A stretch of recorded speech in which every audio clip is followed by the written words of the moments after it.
Dunque, questa è la storia di Berto Cresto, sì, che travaia lì in quella boita laggiù al fondo, che lavora là nella boitina, quella che c'è giù in Corso Giovanni, laggiù, insomma, travaia in la boita. E c'è un'avventura con un'americana, Berto. Viene in gita di piacere dal Kentucky, questa americana, viene in gita di piacere con il padre, perché il padre aveva dei rapporti di lavoro con ecco. Fatto sta che entrando lì nella boita il padre e figlia incontrano Berto Cresto, la figlia il classico colpo di fulmine, insomma inizia bene, poi ve la racconto, il Kentucky.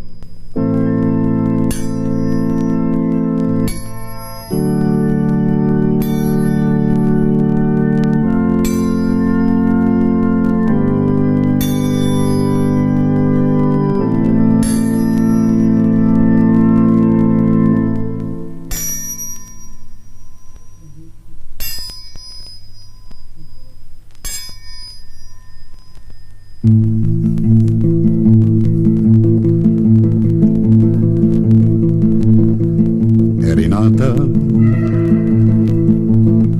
nel Kentucky, yeah! Emigrant,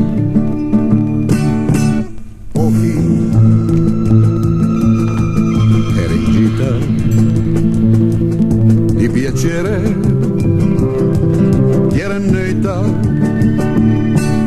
quanto pare.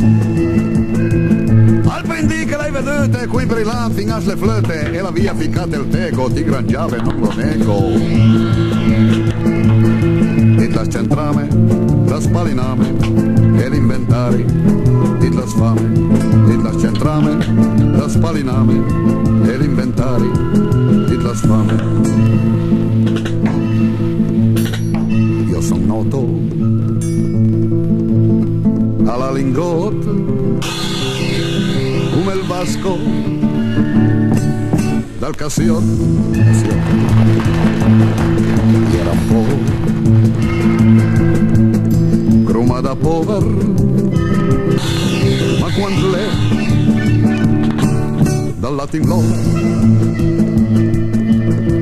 mi masciamo Berto Cresto, detto il duca del protesto. Ma te ti indisie, Bob, il tuo amore è un po' saloppo.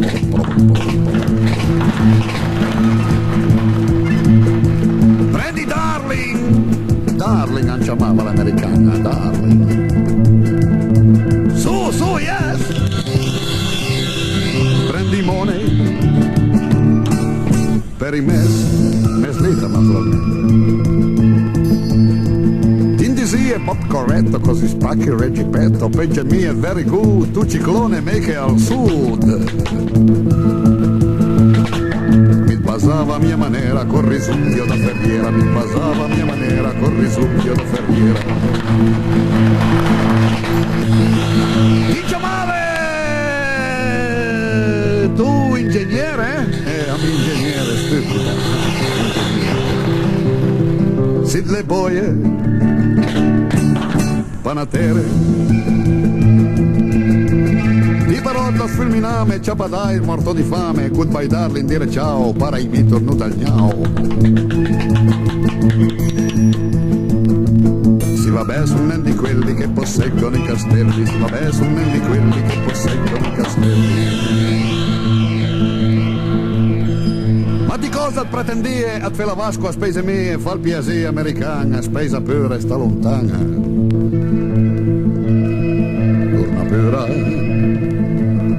Alto Kentucky, che contento da sti pochi in balera, torno al tango con le pupe del mio rango.